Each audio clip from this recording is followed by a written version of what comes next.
Des profs désabusés, des diplômés sans travail, des jeunes sans avenir. Mais qu'est-ce qui tourne pas rond chez nous? Je croyais qu'on avait un système formidable qui permettait de réduire les inégalités et de repêcher les moins chanceux d'entre nous. Je croyais que tous les pays du monde nous enviaient notre fameux modèle français. C'est encore vrai ou pas tout à fait?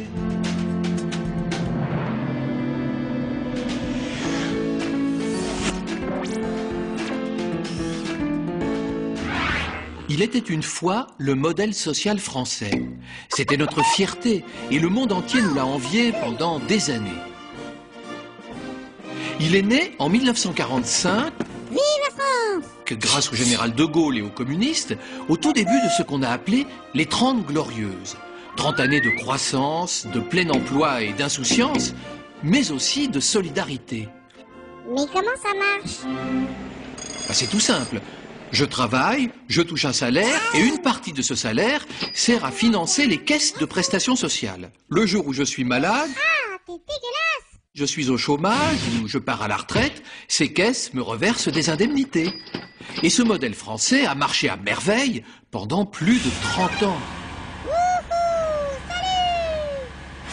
Salut! Oui, mais voilà, le monde a bougé.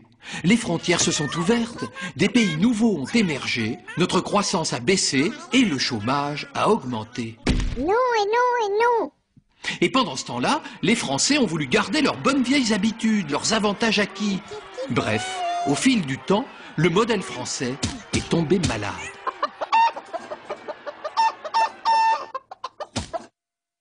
En plus, le rêve pour beaucoup d'entre nous, c'est de travailler toute la vie dans la même boîte, sans bouger. Mais le monde, lui, bouge, et de plus en plus vite. Et aujourd'hui, rien ne va plus. Notre taux de chômage bat tous les records. Il y a 2 fois moins de chômeurs en Angleterre ou en Suède que chez nous, et 3 fois moins aux Pays-Bas. Et plus de gens qui ne travaillent pas, cela fait moins de cotisations à répartir entre plus de chômeurs. C'est mathématique, il ne peut pas y en avoir pour tout le monde. Mais qu'est-ce qu'on va faire maintenant? Tout cela crée des tensions. Le dialogue entre travailleurs et employeurs est rompu. Et face à l'État et aux entreprises, on trouve des syndicats fragilisés, avec seulement 8% de travailleurs syndiqués. Résultat, on s'exprime plus dans la rue qu'autour d'une table. Débrouille, toi! Les négociations, ce n'est plus dans nos habitudes.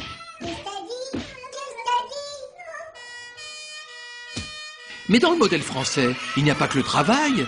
Il y a aussi l'école, gratuite, créée pour réduire les inégalités et préparer à la vie adulte. Et là aussi, on doit déchanter. Aujourd'hui, plus personne ne croit à l'école égale pour tous. Les parents les plus aisés se débrouillent pour caser au mieux leurs enfants dans les meilleurs établissements, publics ou privés.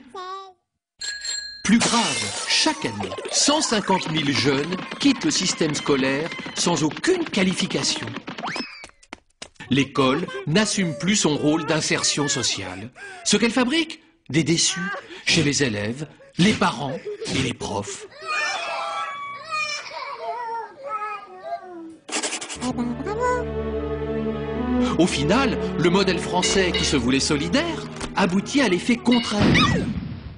Il crée de l'inégalité et de la précarité. Pour que le modèle social français survive, il doit s'adapter. Et cela risque d'être un peu douloureux.